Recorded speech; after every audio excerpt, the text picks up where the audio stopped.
Welcome to ACC Stars, Where Are They Now?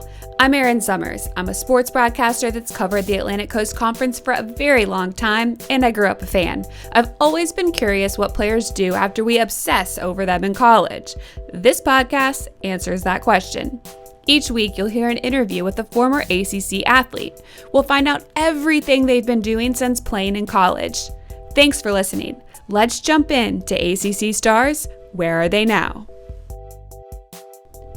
This week, I'm joined by former NC State guard CJ Williams.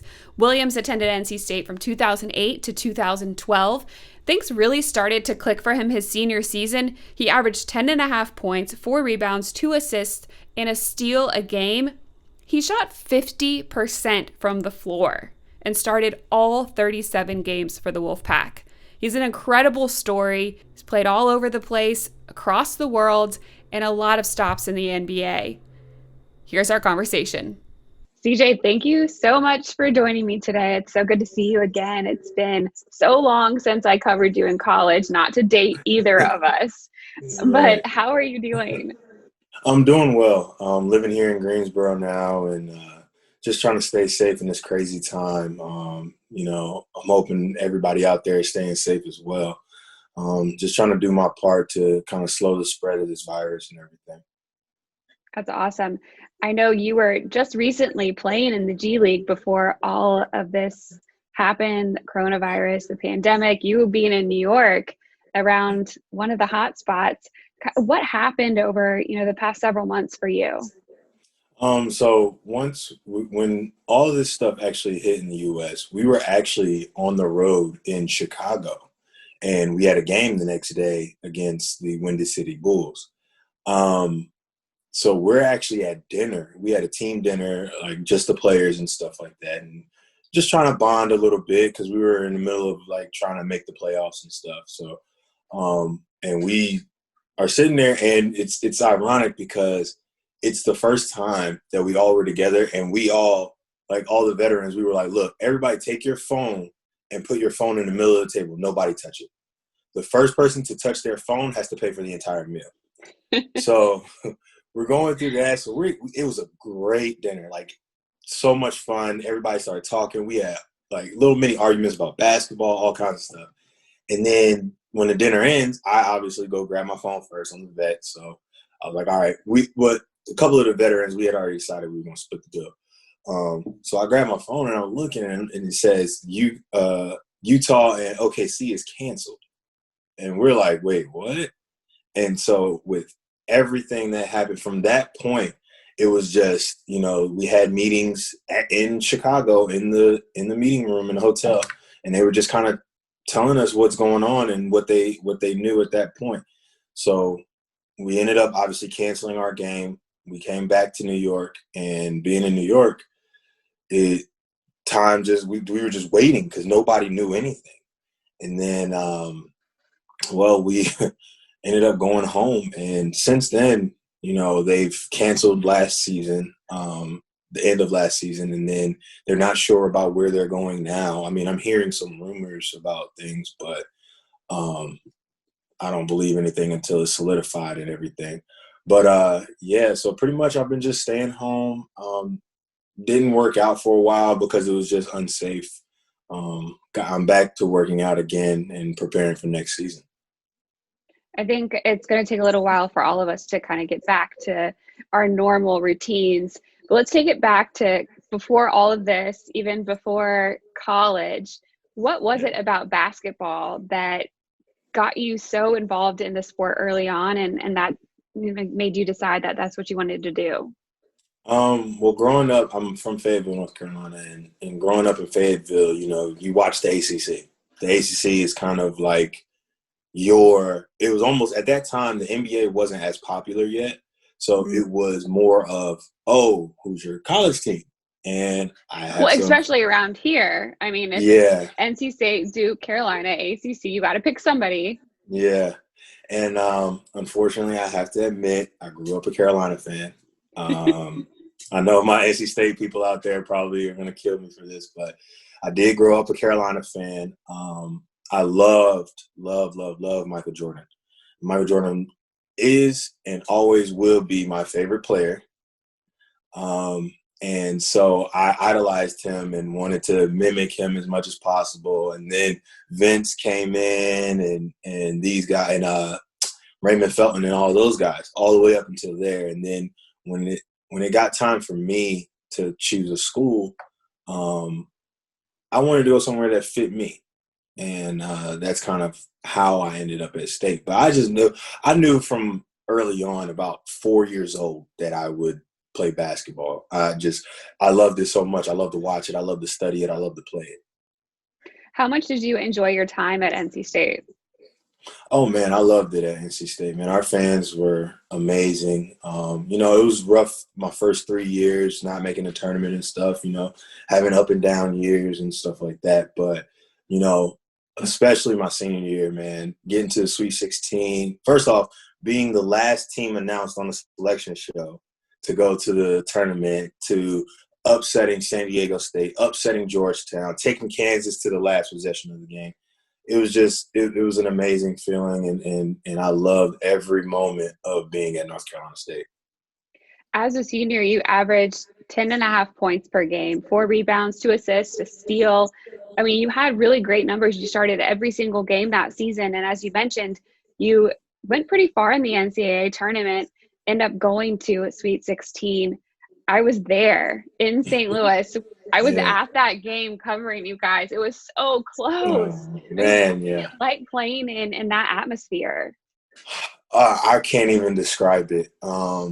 We were the team that nobody expected to be in the Sweet 16, except for, and I will say this, Charles Barkley was covering the NCAA tournament, and he said, watch out for this NC State team. We had 5 starters that all averaged 10 points, 2 guys, and me and Lorenzo averaging 35 minutes a game.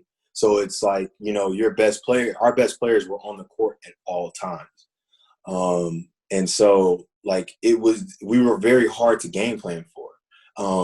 Not to go back too much, but I remember earlier in the season we played Syracuse that year, and we lost, but I had 25 that game. I come out the next game, we're playing St. Bonaventure, and I'm talking about they're full on denying me the ball, like they didn't want me to catch it and everything. But then CJ Leslie and Lorenzo and Scott got going. So it was one of those things where, it was a pick your poison type thing with our team. And that atmosphere in the NCAA tournament is unmatched in any sporting event I've ever been a part of. It's just the energy that you feel going into the game, knowing you're on national TV, knowing you have an opportunity to advance to the Elite Eight, and everything. It was just amazing. I really enjoyed it. Yeah, it was a lot of fun to watch you guys. I know Alex Johnson was even on that team, and he was somebody that you never could count out. I think he told me before the game that he had a ritual of eating candy. I think it was Reese's before every game. Did you have any weird ritual or anything that you had as superstition? So I am a video game player. I play them all day, even up to now. And what I would do is the day of the game, after a shoot around or before the game or whenever it was, I had to play a game of Madden. I had to play a game of Madden, either online or even if it was offline or anything like that. But I had to play a game, and I had to play with my San Diego Chargers. LA Chargers now. Yes, I see it in the background. My LA Chargers now. So, it was one of those things that it just helped me relax a little bit before the game and mentally kind of bring myself down before I got to the gym. Sure. After that, it was 2012. You obviously a senior. What were some of the decisions that you had to make knowing that your college career was done? Well, I wasn't even sure if I would play professional basketball. My career, I had a great senior year. My first 3 years were a bit of a struggle. But I just kind of let myself be a college student for a change, for a little bit. And I was, able to focus on school and making sure I finished my degree, because that was extremely important to me. In my family, academics is so important. We have teachers, we have, a couple of people that have not been able to get their degree. And so I wanted to be able to kind of set a new standard of, hey, let's get our degrees. Let's, finish the school and everything. So that was the number one thing. Secondly, once I started receiving, emails from agents, and they're like, we want to meet with you. We think you can play basketball and stuff like that. At that time, I didn't know much about overseas basketball or anything. And so I sat down and met with them and kind of told them what my overall goal was to be. And it helped me a lot to make the decision to go with who I went with. After school, undrafted free agent, but you decided to go overseas and play for Cyprus. How much of a cultural difference was it? What was the adjustment like going and playing basketball overseas? So imagine going to you've been in America your entire life. You've traveled outside of the country, but to just Canada at this point. And then you go to a British colony named Cyprus, where they drive on the left side of the road. The steering wheel is on the right side of the car. I was in a complete culture shock. I didn't know anything about this culture, but I came in with an open mind, knowing that I was going there. So, I get there and, the team comes and they pick me up. They put me in the car. They take me to where my apartment was and everything. And luckily enough, the setup I had there, I had a roommate with me. And he was a fellow rookie as well. He had gone to Murray State. And so we were there together. And, we were able to kind of help each other adjust and stuff like that. You kind of it's almost like having a ready-made friend when you're in a new country. And that was very important. And I enjoyed that a lot. And so, after that, it's just about opening up and being honest with the natives of that land. Telling them, hey, like, I don't understand your culture, like, teach me. So I actually had my rookie season, I had one of my veterans on the team. I said, hey, teach me one word every day. Like, just teach me one different word or even a phrase every day and help me with my numbers, because numbers are very important. So, at the end of that year, I was able to I wasn't conversational, but I was able to understand when they would talk and kind of like piece together what they're saying and how to respond and stuff like that. And that was really cool. So I definitely enjoyed my time there as well. Yeah, it's really smart of you to do that. But on the court, you averaged nearly 14 points a game in your first season there. So you did really well. Yeah. How were you able to have so much success just kind of right off the bat? So that summer before I left, I went and I was working out in Atlanta, Georgia. My agent had set me up to work out with a couple of trainers and stuff like that. And they just kind of established in my mind, like, the most important thing about playing professional basketball is your own confidence in yourself and doing what you know how to do best. And so by the time I got to Cyprus, I was well prepared. I was in great shape and just kind of ready to learn a new style of game while implementing my own style at the same time. And my team, they kind of essentially ended up being built around me, our team, and my roommate as well. I think he was averaging about 11 or 12 points a game as well. And, we were kind of the rookies kind of leading the way. And we ended up finishing second and everything, but it was all due to just all the work that I had put in before I even got there. From there, you spent a little bit of time at some other organizations overseas. You were able to come back to the States and have some time with some NBA teams as well. Just kind of describe the journey that was, kind of going back and forth between, being in France and Italy and then coming back and playing for the NBA for a little while. It is a very stressful thing because, you sign 1-year deals. So you essentially are playing for your next contract. Like, you know that this is the way that you're going to make money, how you put food on your table. And so you have to try to prepare yourself every year to be better than you were the year before. Going into it, after Cyprus, I went and I ended up playing in LA. I was with the Defenders, and I had a great coach in Bob McKinnon, a North Carolina guy, and he kind of opened me up to the NBA style of basketball and how spread out and fast and things like that, like the game was. And so that helped me be able to go to Summer League that summer and play with the Milwaukee Bucks and Giannis Antetokounmpo and everything. And then I was prepared for my next check in Italy. So every year I just focused on, all right, how do I have success right now so that I can set myself up better for next year? And that's kind of the mindset that you have to everywhere, like no matter where you're playing, even if you do sign a multi-year deal, like you don't want to be great before your deal and then not do so well. And then next team is like, hey, like you're having down years, are you on a decline? So you just have to mentally, physically prepare yourself for that next season. And the summer is the most important time in my mind for a basketball player.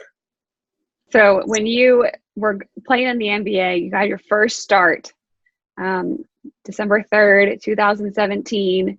You were at Minnesota. When you took the court for the first time as a starter in the NBA, I mean, emotionally, what went through your mind? It was crazy. The funny thing about it is Doc didn't even know that I was going to start that game. They didn't tell me. Because you were with LA at that time. Yes, I was with the Clippers. And we get to Minnesota and we're in shoot around. And so Doc says, all right, first group, CJ, you got Jimmy Butler. And I was like, wait, me? And at that time I had been playing a little bit, so I knew I was going to play, but I was like, wait, I'm starting?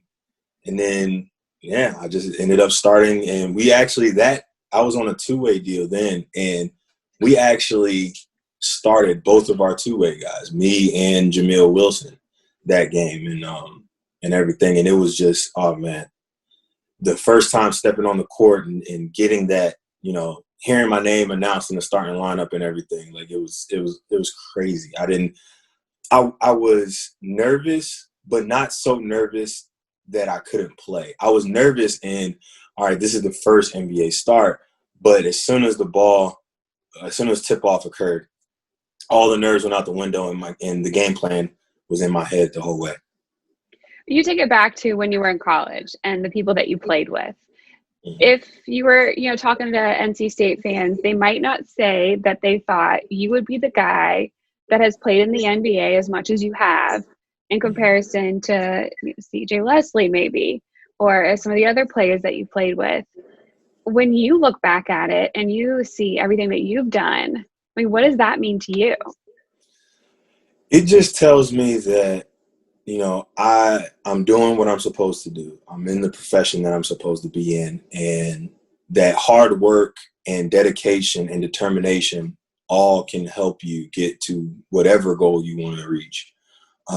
My story is one I wouldn't change for the world. Yeah, everybody likes to be able to be the young kid drafted and everything, but to come from, averaging less than 5 points a game my first 3 years of college to starting multiple games in one season in the NBA, it's amazing. And for me, it just allows me to have a story to tell other kids to never give up. Just don't give up on your dream.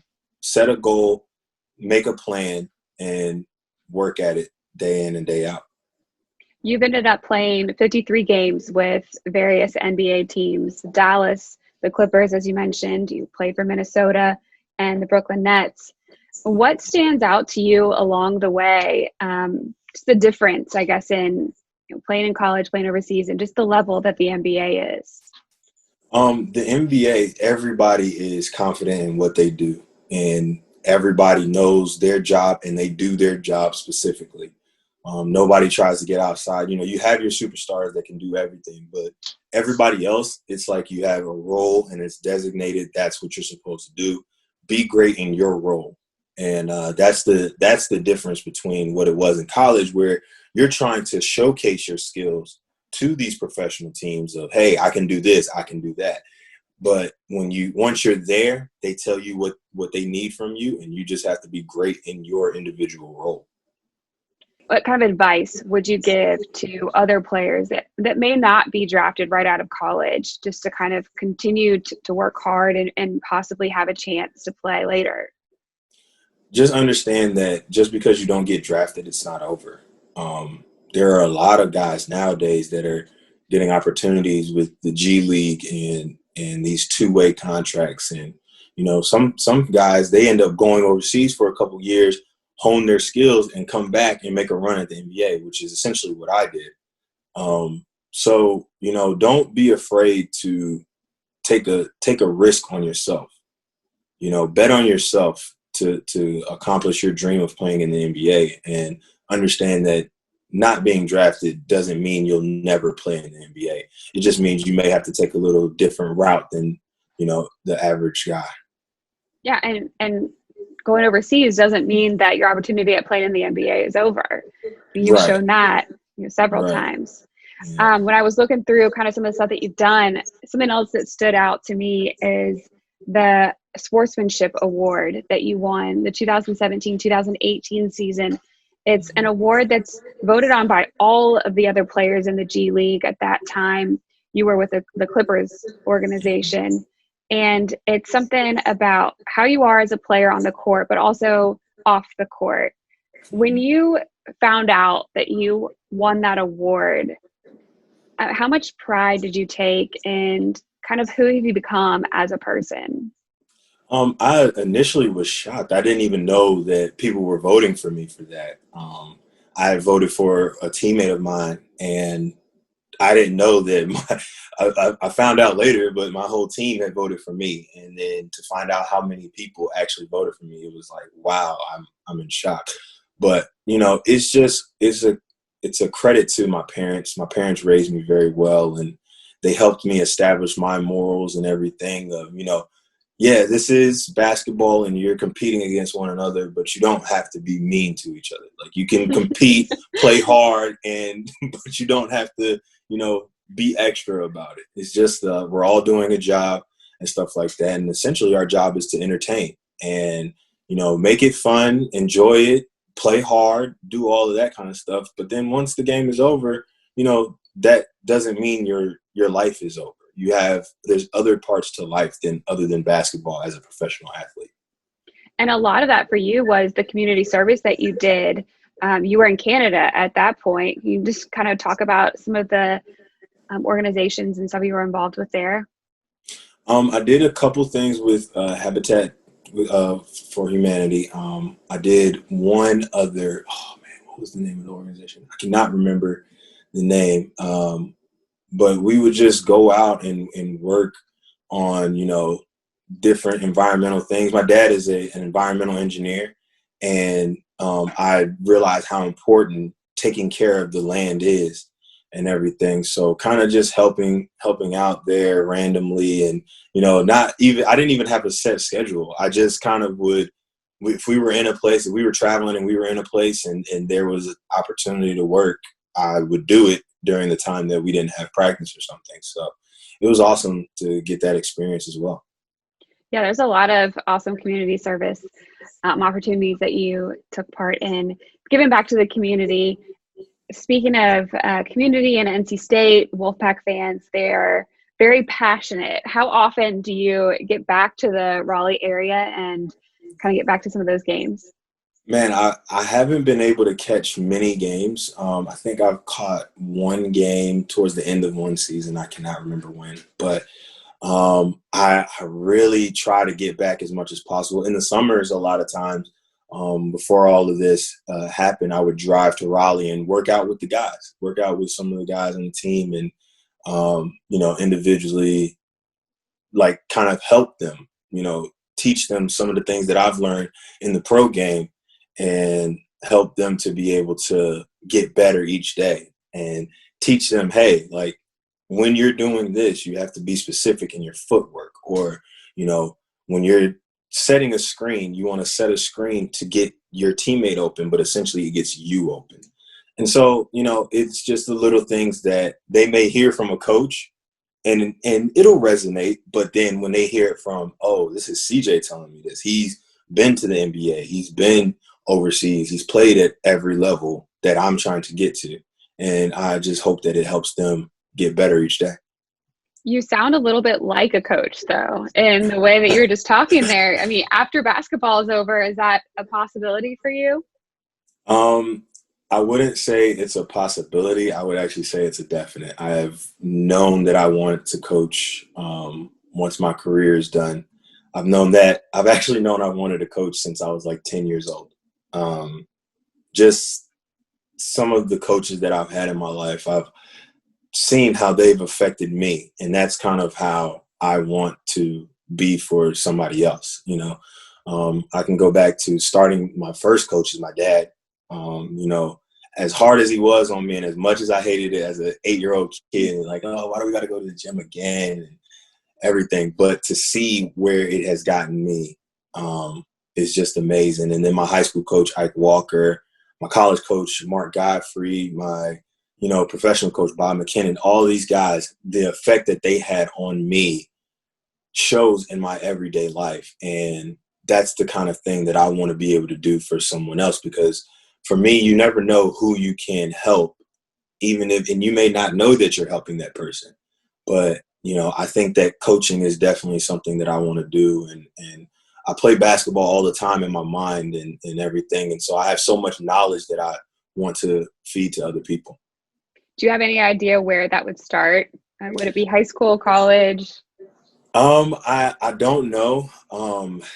I wouldn't mind working at the college level. I think my ultimate goal coaching would be to be a professional coach, be an NBA coach. But, you know, it's something that it would take some time to get to that point and everything. And I've honestly been trying to network a little bit as well as my career's, you know, coming closer to an end. I've been kind of focusing on, you know, networking and getting to know people in the NBA and being able to, you know, create relationships with those guys so that, you know, maybe I'll get an opportunity later. That's awesome. At every level that you've played at, I'm sure you've come across some really impressive basketball players. Anybody that's really stood out to you, whether just from their ability or their basketball mind?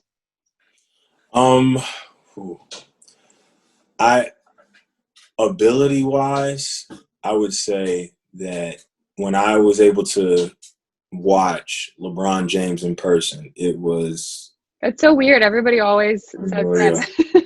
It's unreal. Like he's just, to be as big as he is, to move as fluidly as he does, and the basketball mind that he has, just the ability to pass, to see the next play.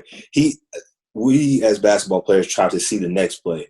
It seems like he sees the third play ahead, and it's ridiculous to me. But just seeing him, he's just, it was ridiculous just to watch him and see what he was able to do.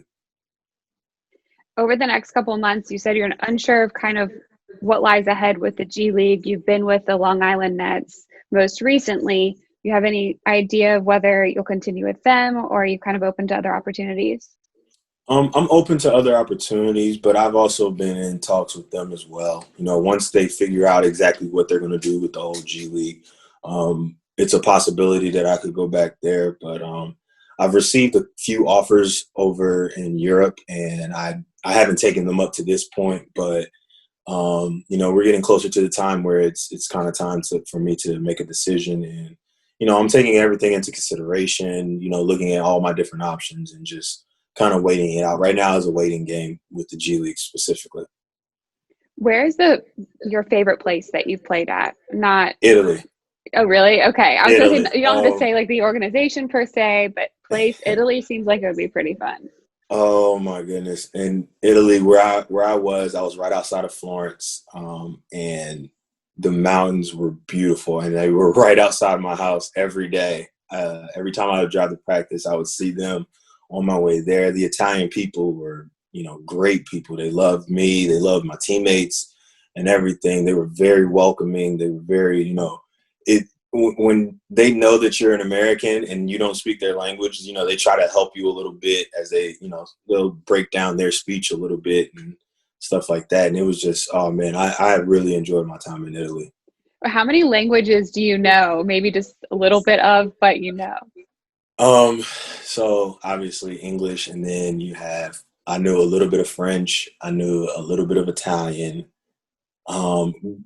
In Cyprus, they speak Greek, and I know some words now, but not too many. So I would say about 4 languages. Oh, and I had a teammate that was Serbian, and he would teach me some words as well. So I know a little bit of Serbian as well. Yeah, that's pretty impressive. Yeah. You mentioned your family a few times. Who has been the most influential person just in your life in general? Oh man, it's hard to pick one, but I would definitely have to say my dad. My dad definitely. He was a former athlete and a valedictorian at his high school. So he understood how to balance sports and academics, and just seeing how hard he worked from day one that I've known him, and he's just every day doing something to make himself better. And it's one of those things that you start to see as you get older. You start to see more of why your dad did things before, even though when you were a kid you didn't understand at all and you were upset. But now I understand, and I'm just patiently waiting for my opportunity to start that with a family of my own. I really appreciate the time talking to me. It's been awesome kind of catching up on your storyline, what you've been doing after college, after I got to see you play. Yeah. And I just wish you the best of luck going forward. Thank you. I appreciate it so much. Thanks for listening. Make sure you subscribe wherever you get your podcast so you don't ever miss an episode of ACC Stars. Where Are They Now?